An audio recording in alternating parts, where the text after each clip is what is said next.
Welcome to Victoria's Nirvana with your host, Victoria Lynn Ravenwood, where it's all about evolving your mind, being creative, and daring to live an enlightened life.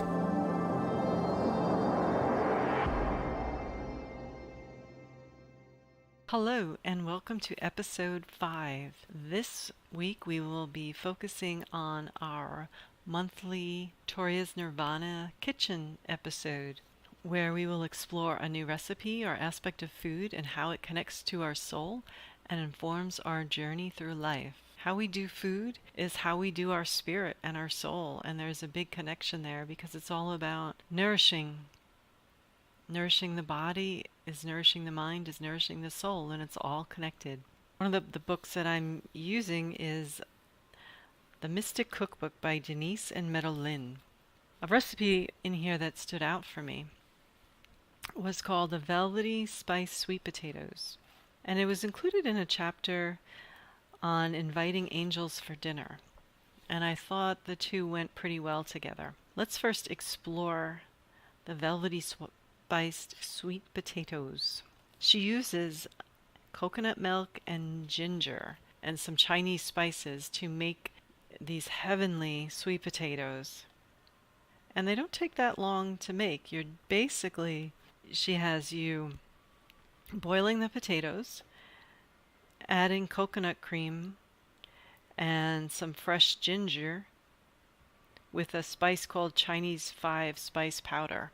And that's it. And it seems very quick and easy. And she says it's something she's used for Thanksgiving often, and people just absolutely love it. And it has like a velvety, spicy, sweet texture to it. And I love that combination of spicy and sweet playing on the tongue, where you get a lot of unexpected and almost your brain is not sure where to focus, because a lot of taste is actually the brain interpreting different senses in different areas of the tongue. So I love that this has a little bit of both kinds of flavors to explore and roll off the tongue, because the sweet potatoes themselves are sweet, and then the coconut milk is sweet, and then the ginger juice adds a little kick, and then the 5 Chinese spice turns it all the way around to a spice, to a much heavier feeling sharp spice on the tongue, which contrasts well with the sweet. And it can feel more like a treat because there's more for the brain to process and the taste buds to process, and it feels more like an embodied experience because you become really more aware of what you're tasting, and you pay attention to the meal, to the item that you're eating. And this helps a lot with being more mindful when eating. When you have food that can speak to so many different tastes and senses, or one sense in a number of different ways, it helps you to be more mindful and more present with what you're eating. So I could see how this really would be a wonderful meal for Thanksgiving with family, and how they would enjoy it, because it's probably something that they don't have too often, that kind of a combination of sweet and spicy in one dish like this. And it's very simple. Everybody has sweet potatoes. Most people have sweet potatoes on Thanksgiving. So this is just a way of making it different, and adding the coconut milk even enhances the feeling of flavor, because it carries the flavor a little bit more, and it has its own inherent sugary quality to it as well.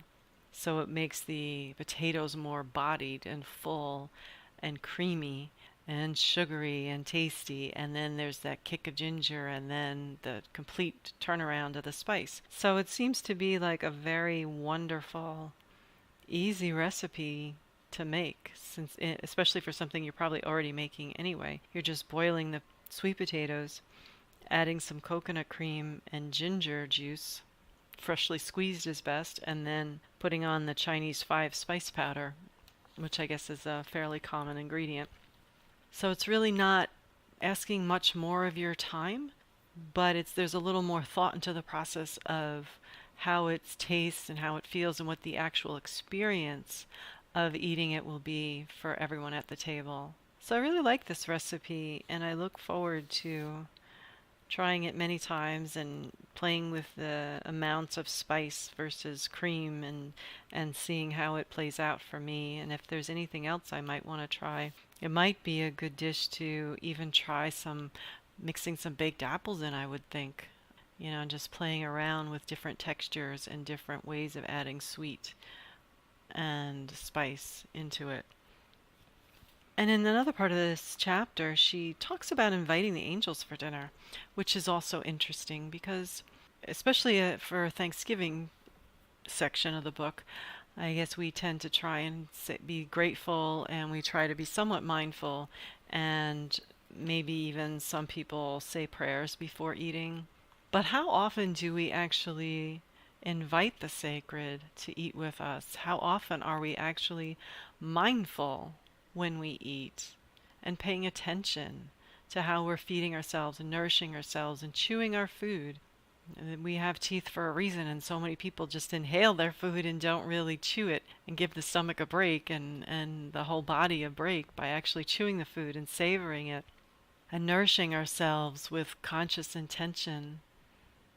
So the idea of inviting angels, or maybe even, just praying and inviting God, inviting the sacred, whatever that means to you, to the table can be a wonderful experience because it can really help you to be more mindful and to take a break in a busy day. Pay attention to what you're eating, inviting the sacred to be present and having this experience of the sacred, having this experience of being embodied and mindful because of the different tastes that are playing off your tongue in one dish. So it's kind of forcing you to pay a little more attention because you're not used to these kind of flavors and tastes. So it's great to take like a regular meal, a regular dish, and kind of play with it a little and dress it up and try something new, because too often it's not that we need to make very involved meals, but that we can take something that we have often and we can do something a little different with it and switch things up just by adding some spice or some sugar or a different kind of flavor, or mixing in a different kind of food altogether and doing something different. And it gets everybody at the table to pay a little bit more attention to what they're eating and to the people around them at the table, especially for a family dinner or a holiday dinner. Something that just catches their attention a little bit, whether it's through the taste or through the sight or just through the idea of having sweet potatoes with this Chinese spice added to it and ginger, which is very unique. Just something that helps people to be a little more mindful and pay attention, enjoy their food. That sets the stage for inviting the sacred in and making eating a real experience, because we are nourishing ourselves. Everything that we eat becomes a part of our cells and our bodies and feeds all the systems within our body. And it is somewhat of a sacred act. Our food becomes who we are. We become the food that we consume. So saying a prayer, inviting the sacred to be there, to be a part of that process, and bringing better energy around while you're eating and taking this in to your body is a very good idea that we all need to remember, especially in holidays. Even in holidays, a lot of people forget about these things and just do they're just doing the standard meals with the standard sides and, hanging out and just having conversations that may be heated and stressful, when we should start approaching these things with more creativity, with more consciousness, with more mindfulness, and having real engagement at the table over a meal, and remembering that we are building the cells of our body. And if we have children, we're building what they're growing into and how they're going to be. And inviting the sacred is inviting that energy and that vibe into our food, which is what we're inviting into ourselves, into our very being. So paying a little more attention, a little more detail, a little more creativity to the food that we are creating helps the people eating it to pay more attention and be more mindful when they're eating and be more healthy.